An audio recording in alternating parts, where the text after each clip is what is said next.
Introduced with Tekrot Encore were 4 Scaldra Weapons. All of them require rank 5 of the Hex Syndicate, then standing to purchase the main and component blueprints puts them quite far back in the overall progression of Warframe.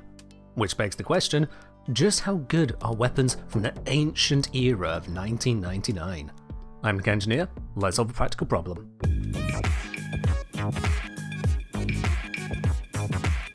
The 4 weapons we're looking at are the EFV-8 Mars, the EFV-5 Jupiter, the dual Viciss, and the Purgator 1. I'll start with number 1, the Purgator. This weapon matches the design used by Scaldra Dedicants, and otherwise has nothing in common with it. The Dedicant uses it as a grenade launcher, dual-wielding it, dealing gas damage on hit, with explosions that are delayed if the shot doesn't land a direct hit. When we get our hands on the Purgator 1, we get a single-wielded, precise slug launcher, acting more like a marksman's rifle. It deals primarily puncture damage with impact secondary and forced impact procs. Regardless of hit or miss, it does not ordinarily explode. Only on a lethal direct kill does a slug then decide to become AoE.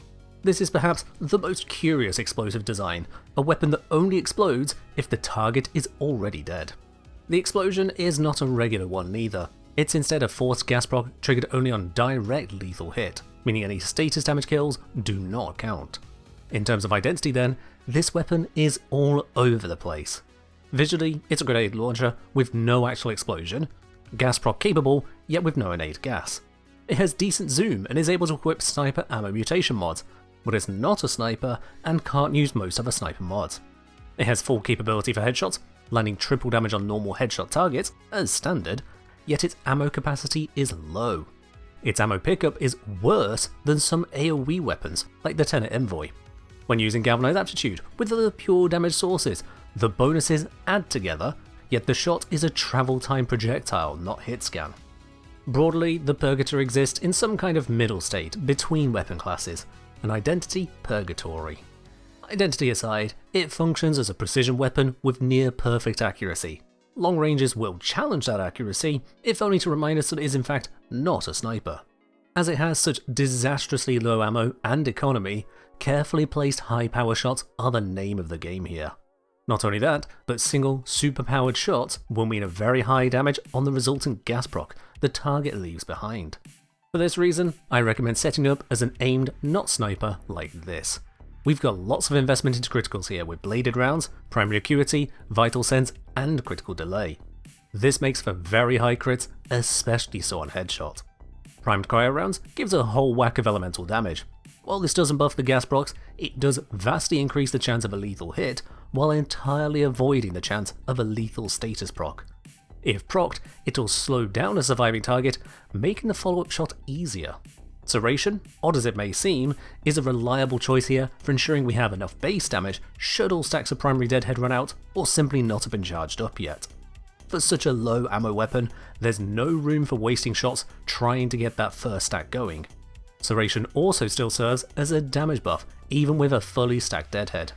While the critical headshot focus of this setup may suggest using Galvanized Scope, the buff on that lasts a maximum of 12 seconds and uses independent stacks. Even maxed out, it isn't that much better than Serration all told, while giving much worse results after a short break in headshot kills. We can also lean hard into using the gas procs as our killing method for an extended period. To that end, I've added in Continuous Misery and Rifle Elementalist. These make the clouds last twice as long and deal nearly twice as much damage. The only mod on this setup not buffing those clouds is Primed Cryo rounds, a worthwhile sacrifice. Overall, this gives us a high-powered precision weapon rewarding lethal headshots with lethal gas clouds. For extra AoE coverage, you can status prime the target with any other source of gas first. Gas procs have a limit of 10 procs, maximizing the radius to roughly 6 meters. When another proc is applied above this cap, the oldest gas proc is forgotten. With Purgator only proccing on a lethal hit, you guarantee its proc is present and affecting the whole cloud. This does mean extra setup and weapon switching, so it's only relevant when you want to cover twice the radius, and thus 4 times the area for a choke point. While this works in both static missions like Survival and mobile missions like Exterminate, the time you will likely need to aim your shots and benefit from the gas clouds makes this a slow weapon. Companions and other damage sources that distract enemies or encourage them into hard to hit animations will be a problem. Other players sweeping through the map likely won't help you land headshots neither, let alone guide enemies into the gas kill boxes you set up. For that reason, you'll see most value from solo missions, unless you're very good at aiming or someone's controlling the enemies. In terms of numbers, Purgator set up this way is a 201.5% critical chance and 7.82 times critical damage. On headshot then, that's typically an orange crit for 30.28 times total critical damage bonus, granting a 4.2 million damage hit, without any further buffs being applied. Any number of typical weapon buffs and status effects can pour into that to take it yet higher as needed. A particularly powerful choice will be channel favourite Lavos. Lavos brings multiple powers to the table here. His resilient health tank means he can sustain under fire to allow you to line up good headshots. His Valence Formation Augment can provide guaranteed gas procs to both the Purgator and any choice primer weapon, as well as amplifying the gas proc damage in a way that no elemental modding can. His ability duration passive allows him to extend status durations even further. With the 300% duration and the plus 100% on the Purgator, that's a 24-second gas proc. Lastly, he can easily manage a subsumed damage buff ability as well, like Raw, to yet further capitalise on the gas cloud benefits. Alternatively, consider Sightonine or Evara for invisibility and either weak point tracking or critical headshot buff stacking. Just remember to silence the gun for Evara. Next up, the dual Viciss. These vicious curved blades are treated as dual swords, putting them in the same category as the dual Ichor, dual Keras, and dual Zoran. As melees within the same class all come with the same moveset and stance modifiers, comparing between weapons of that class is relatively easy. Dual Viciss lack any Incarna mode or other special move, and naturally don't compete with the dual Ichor Incarna. However, they do still have innate gas for 60% of their damage, and a unique trait. That unique trait grants bonus movement speed and melee attack speed on landing a gas proc. This is 8% and 7% respectively, stacking up to 5 times and lasting for up to 10 seconds with a refreshing stack. When the timer runs out, the entire buff ends. This attack speed buff is the same as one stack of Berserker Fury and is additive with other attack speed mods. Don't let that attack speed fool you though. The innate speed of the dual Viciss is lower than both the dual Keras and dual Zoran, 1.0 versus 1.25. If you would use Berserker Fury on each melee, the attack speed on the Viciss reaches 2.05 versus Keras and Zoran's 2.125.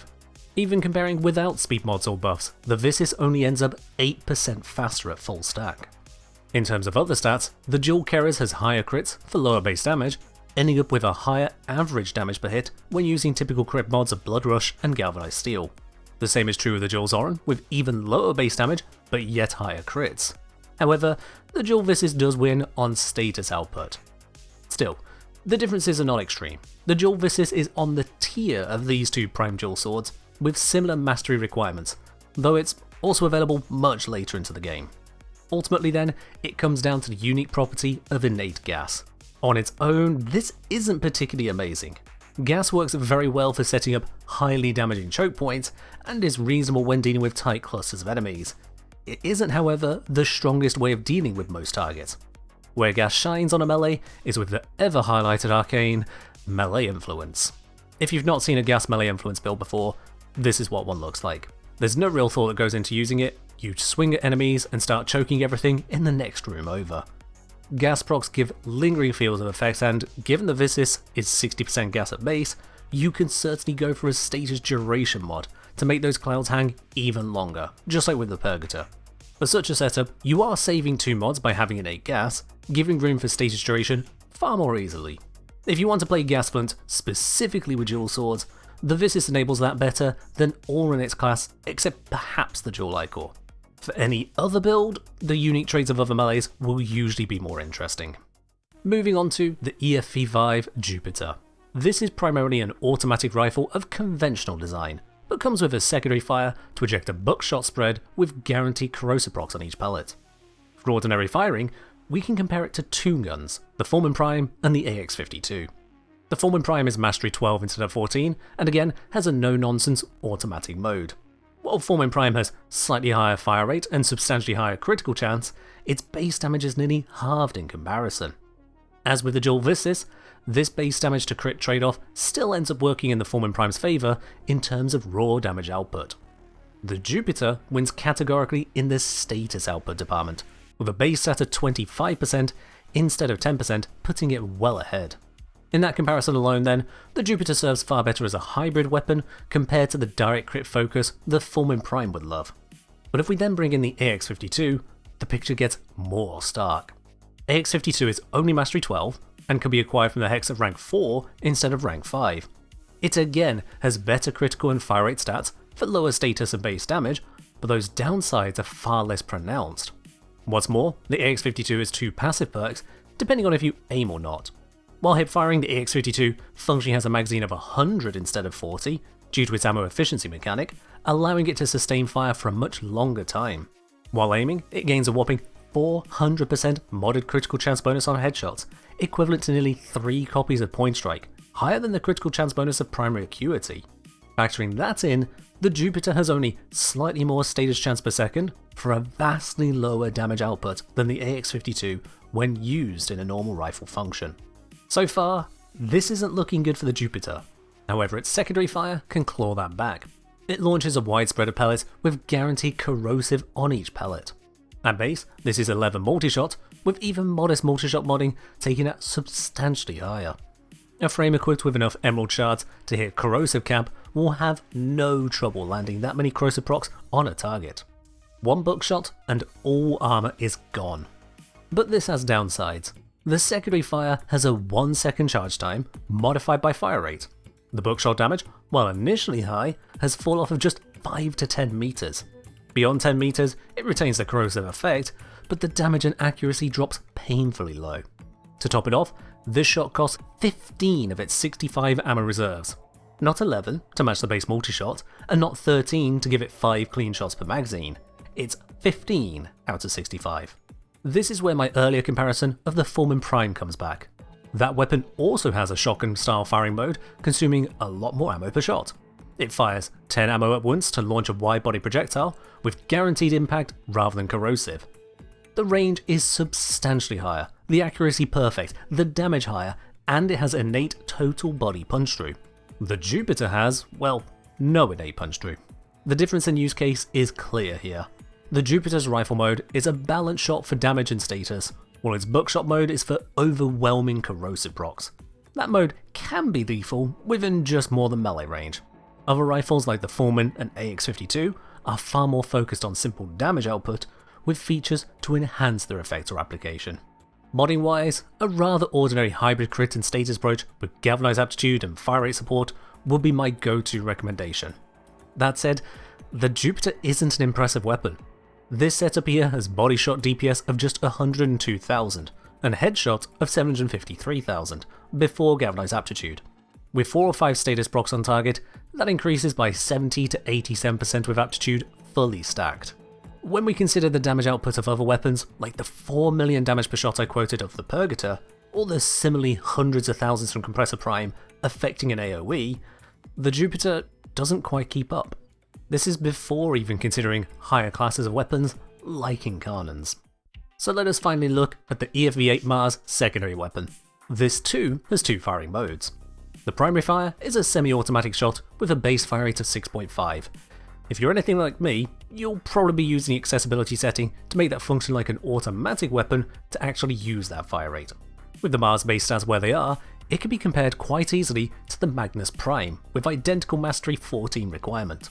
Magnus Prime fires a little bit slower, but has about 1/3 more base damage, 1/3 more critical multiplier, and 2/3 more status chance. While the magazine is smaller, Magnus Prime's unique trait for a chance of infinite ammo on hit means it often ignores such a restriction. For every possible consideration on that primary firing mode, Magnus Prime is substantially better. That's before we even consider the Magnus specific mod Deadly Maneuvers. With typical crit modding of Creeping Bullseye and Prime Target Cracker, Magnus Prime just has 36% more DPS. Considering that, how often do you see someone recommending the Magnus Prime outside of some rolling headshot shenanigans? Suffice to say, the primary fire of the Mars isn't it. Let's turn instead to the secondary fire of the Mars. It's got a corrosive explosive, which should certainly make up for this, right? Oh dear. The secondary fire has a hidden 1.5 second base charge time on top of a slow fire rate, which means the base time between charged shots is around 2 seconds. The shot it launches is a slow moving and heavy blob, arcing strongly downwards. The direct damage is halved versus a normal shot, while the AoE it puts out is just over 4 times stronger. Charitably giving it full damage with a direct hit, this is delivering about 4.5 times as much damage to a single target, but takes over 10 times as long to achieve this, and with no headshot benefits. But it's an AoE, so single targets should be weaker, of course. The AoE reaches out to a paltry 3 meters, and the damage fall off over that distance is 80%. Something struck at that maximum range, the range of a modestly modded melee weapon, will be taking just a fifth of the explosion. Less damage than if it had been hit by just one of the 13 shots the primary fire could launch in the same amount of time. A comparison to a far better weapon, which can both fire normal shots and charge up an explosion, there's the Tenet Plinks. Staggeringly higher critical chance and critical damage, twice the base radius, half the fall off, over 5 times the base damage when including the project as a bonus, charging in half the time, grouping nearby targets for greater effect, and no arcing of the shot whatsoever. The only downside is a need to wait for the recharge after. I'll acknowledge, I'm comparing against a Tenet weapon here. They're a class above Syndicate weapons in most cases, but the difference is still profound when you consider the Mars is Mastery 14, Rank 5 Syndicate, 30k standing weapon after completing the entire main story at point of release. That is not a small ask, even if it's arguably easier to acquire than one's first Tenet weapon. Arguably. In fact, the EFV-8 Mars is so disappointing, I'm not even going to suggest a build for it. It's mastery fodder. It doesn't look good, it doesn't sound good, it doesn't do good. When it comes to the Scaldra Weapons, there are serious winners and losers in their designs. A grenade launcher with an identity crisis, viciously curved swords that work best as yet another gas fluence build, a generic rifle with an armor-stripping sneeze, and a pistol that must have been the Stug's great-grandfather. You know what? Maybe ancient technology is ancient for a reason. That's all from me for now on the Scaldra Weapons. Thank you as ever to channel supporters across all platforms, links to all that down below. And as always, rank up Hex, skip some tech, and fight well, Tenno.